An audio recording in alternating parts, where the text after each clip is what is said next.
जब भी आप मंदिर में जाते हैं ना, तो कुछ चीज़ें ऐसी होती हैं जिनका आप जाने-अनजाने में उल्लंघन कर देते हो।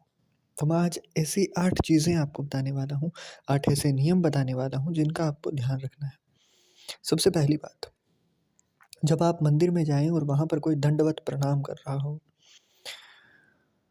तो जहाँ तक हो सके आपको उस इंसान से आगे नहीं जाना है जब तक वो अपना दंडवत प्रणाम करके फिर से उठकर बैठ ना जाए या खड़ा ना हो जाए।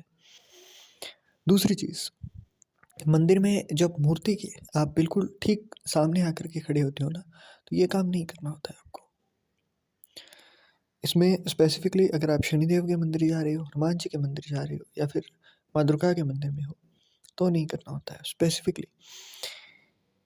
आप जब ये काम करते हो तो क्योंकि यहाँ पर ना एनर्जी बहुत तेज़ होती है। अब माँ दुर्गा के भगत हैं, वो जानते होंगे कि नेगेटिव थॉट्स या फिर सेक्सुअल थॉट्स मेल को ज़्यादा आते हैं।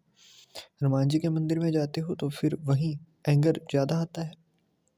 शनिदेव के मंदिर में जाते हो, तो जब आप सामने होते हो ना, तो जाने-अनजाने में आपका आई कॉन्टैक्ट होने के पूरे चांसेस होते हैं।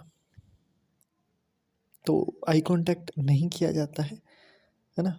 तो यहाँ पर तीनों ही सिचुएशंस के अंदर आपको अवॉइड करना चाहिए। इसीलिए कहा जाता है कि आप जब भी मंदिर में जाएँ तो मूर्ति के बिल्कुल सामने ना खड़े हों, थोड़ा साइड के अंदर होकर खड़े हो सकते हो। बाकी अगर आप सौम्य मन से, है ना, कर सकते हो या फिर स्पिरिचुअली आप इंक्लाइन हो कई सालों से, तो आप जा कर के खड़े हो सकते हो, फिर कोई प्रॉब्लम नहीं होती है। बट अगर नए-नए जाने लगे हो और उतने ज़्यादा पंक्चुअल नहीं हो, उतने ज़्यादा नियमों के अनुरूप नहीं चलते हो, तो मत खड़े होना, क्योंकि फिर वो जो हो रहा होता है वो आप फ़ील करोगे और वो फिर आपसे ज़्यादा पॉज़िटिव होगा, तो वो फिर कहीं न कहीं आपको हर्ट करेगा। थर्ड थिंग, कि परिक्रमा जब भी आप करें ना, तो परिक्रमा हमेशा बाएँ से दाएँ तरफ की जाती है। तो इस चीज़ को हमेशा ध्यान रखें। और परिक्रमा की जाती है ऑड नंबर्स के अंदर, मतलब आप 1, 5, 7 इस तरीके से परिक्रमाएँ कर सकते हो, वो अच्छी रहती हैं आपके लिए। चौथी चीज़, मंदिर में कई लोगों को मैं देखता हूँ कि मोज़े पहन के चले जाते हैं, जूते पहने हुए हैं, तो जब आप शूज़ खोल रहे हो ना अपने बाहर, तो वहाँ पर मोज़े भी खोल दो, ताकि आपके जो पैर हैं ना, नंगे पैर, आप वहाँ से नंगे पैर एंटर कर पाओ।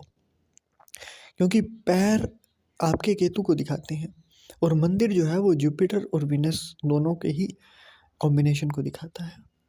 तो जब आप नंगे पैर जाते हो ना, तो वो कहीं न कहीं आपकी डिवाइन पावर के साथ आपके कनेक्शन को बिल्ड करता है। आप डेली जाते हैं, उन लोगों की बात आपको, उनकी ऑरा, उनकी पॉजिटिविटी आपको अलग लगेगी।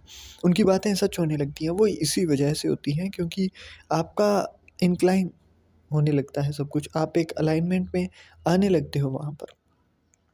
फिफ्थ थिंग, कभी भी जब आप मंदिर से आएँ, तो घर में आते ही पैर नहीं धोने होते हैं, है ना? घर में आते ही पैर नहीं धोने हैं। हाँ, आप टाइम लीजिए अपना, कुछ टाइम निकल जाए उसके बाद में धोइए जाए, बट आते ही पैर नहीं धोए जाते हैं। छठी चीज़, मंदिर के बाहर चप्पल ऐसे उतारें कि कोई उसे लांग ना सके। मतलब जो मेन डोर होता है ना, वहाँ पर पैर चप्पल ना उतारें, क्योंकि कई बार कहीं सवारी आई होती है या फिर जागरण इत्यादि होता है ना, तो वहाँ पर होता है पहरा। सवारी आए या ना आए, जब भी कहीं रामायण हो रही हो, सुंदरकांड हो रहा हो या फिर माता का जगराता हो, है ना? पूजा पाठ हो रहा हो, तो उस टाइम पर वहाँ पर होते हैं, वो पहरा होता है वहाँ पर। तो जब आपका दरवाजे के, मुख्य द्वार के और उस एरिया के अंदर कुछ भी चप्पल इत्यादि पड़ा होता है, तो उसके ऊपर असर भी होता है। और हर घर, एज़ आई सेड, हर घर, हर चीज़ उस पॉजिटिविटी को सहन कर सके उस लायक नहीं होता है। तो बहुत ज़्यादा पॉजिटिविटी आपके लिए ज़्यादा फ़ेवर में नहीं रहती है उसकी वजह से। सातवीं चीज़, मंदिर को जब आप मंदिर के अंदर प्रवेश करते हो ना, तो मंदिर की चौखट को छूकर या फिर मंदिर का जो बाहर, है ना, जो एंट्री गेट होता है, वहाँ पर नमन करके फिर अगर आप मंदिर के अंदर एंटर होते हो ना, तो वो कहीं न कहीं आपके जो हाथ के अंदर लकीरें होती हैं ना, उससे भी अलग आपका भविष्य बनाने में निर्मित कर देती है राहें। अब होता क्यों है ऐसा? क्योंकि आप ऐसे में ना पूरा सरेंडर करने के लिए तैयार रहते हो। हम्बल रहना और सरेंडर कर देना, ये चीज़ें ना आपकी यहाँ से शुरू हो जाती हैं। आप नमन करिए और उसके बाद में जाकर देखिए।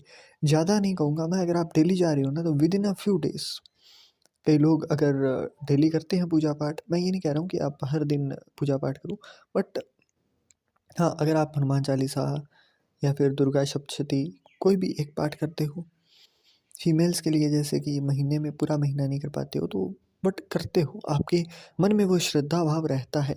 आप मंदिर इसलिए नहीं जाते हो कि आपका कोई काम हो जाए, आप मंदिर इसलिए जाते हो कि बस आपको जाना है ना? हर बार आप माँगने नहीं जाते हो।